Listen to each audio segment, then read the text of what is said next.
Assalamualaikum warahmatullahi wabarakatuh. Kembali lagi di channel Nasihat Kehidupan Misteri. Pada video kali ini saya akan membahas tentang Nabi asli Nusantara nenek moyang tanah Jawa. Sesungguhnya Allah tidak merubah keadaan suatu kaum sehingga mereka merubah keadaan yang ada pada diri mereka sendiri. Dan apabila Allah menghendaki keburukan terhadap suatu kaum, maka tidak ada yang dapat menolaknya, dan sekali-kali tidak ada pelindung bagi mereka selain Dia. Quran Surat Ar-Ra'd ayat 11. Berawal dari kisah Qabil dan Habil yang merupakan keturunan langsung dari Nabi Adam alaihissalam, maka proses penyebaran penduduk bumi ini yang disebut sebagai khalifah telah melalui proses yang sangat panjang sekali. Quran Surat Al-Maidah ayat 27.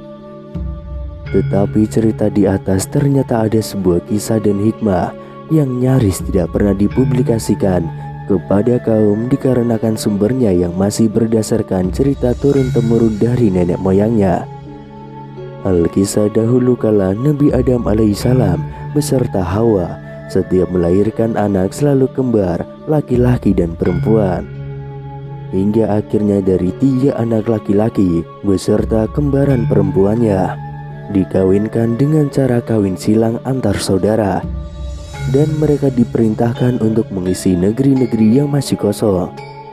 Dalam kisah tersebut diceritakan bahwa di antara anaknya yang paling cerdas itu tiada lain bernama Nabi Sis alaihissalam, yang ditunjuk untuk menempati daerah yang disebut sebagai Tanah Jawi. Beliau inilah yang merupakan cikal bakal nenek moyang kita yang diturunkan di Tanah Jawa ini. Sebagai seorang nabi, beliau selalu mengemban tugas untuk saling memperingatkan kaumnya, untuk saling berbagi rezeki dan mempersembahkan kurbannya hanya untuk Allah sebagai tanda wujud syukur atas ketakwaannya sebagai pemimpin di Tanah Jawa ini. Selain itu, sifat Nabi Sis alaihissalam yang lembut, sopan santun, dan berilmu tinggi serta diberikan kecerdasan yang sangat luar biasa oleh Allah menjadikan beliau ini selalu menghasilkan hal-hal yang bersifat baru dan berteknologi sangat tinggi serta akurat untuk kurun waktu atau masa itu.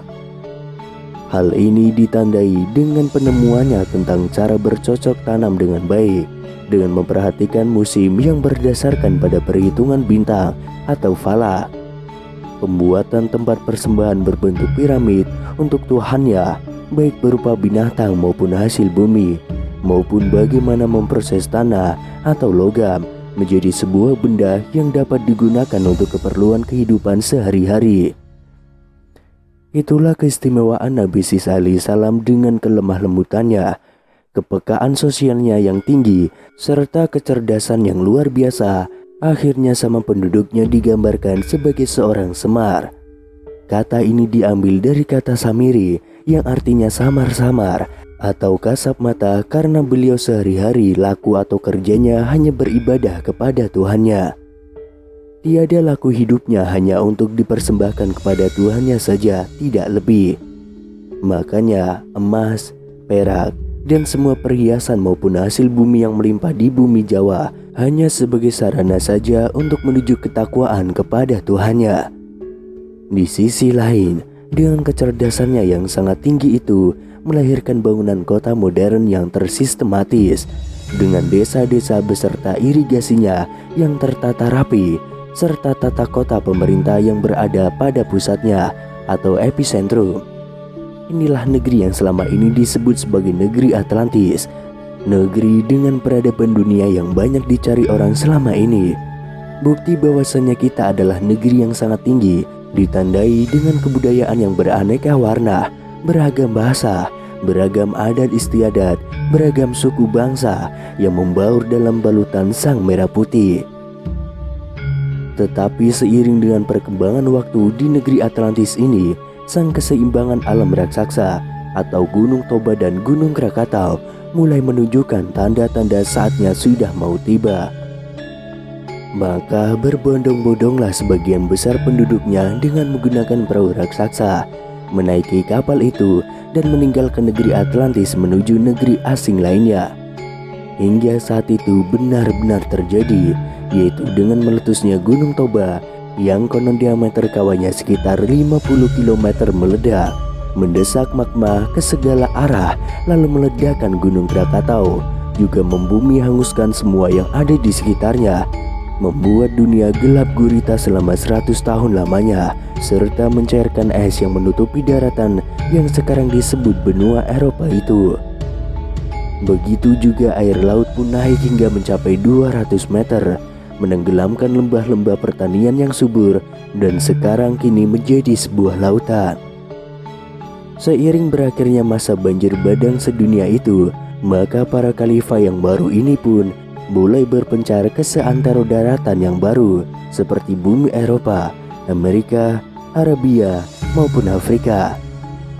Di negeri baru inilah mereka mengajarkan ilmunya kepada penduduk lokal sebagai rasa sumbangsinya terhadap daratan yang baru dihuninya.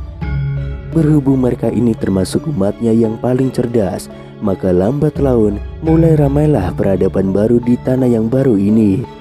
Tapi mereka juga tidak luput menceritakan asal-usul tanah kelahirannya yang jauh di seberang sana dalam berbagai ragam kisah yang unik yang termaktub dalam berbagai kitab para nabi-nabi atau pujangga sesudahnya.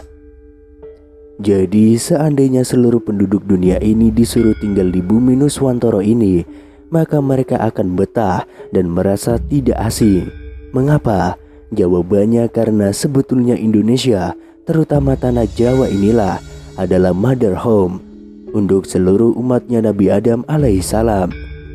Kalaupun ada yang mengklaim bahwasannya Bani Israel itu adanya hanya di negeri Arab, itu tidak juga salah.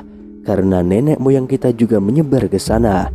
Tapi kalau kita minder dan merasa sebagai bangsa yang keterbelakang, maka itu salah besar. Karena kitalah sesungguhnya ras paling unggul di seluruh dunia ini. Kadang dengan kecerdasan kita yang luar biasa ini menjadikan kita saling menyalahkan satu dengan yang lain, saling beradu mulut, adu gengsi, dan adu-adu seterusnya.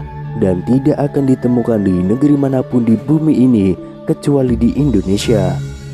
Itulah ciri negeri filsafat yang ada dan berada sebelum negeri-negeri teknologi maupun negeri keyakinan saling bermunculan di bumi ini. Di dalam mitologi Jawa diceritakan bahwa salah satu leluhur bangsa Jawa adalah Batara Brahma atau Sri Maharaja Sunda yang bermukim di Gunung Mahera. Selain itu, nama Batara Brahma juga terdapat di dalam silsilah Babat Tanah Jawi. Dalam silsilah itu bermula dari Nabi Adam yang berputra Nabi Sis.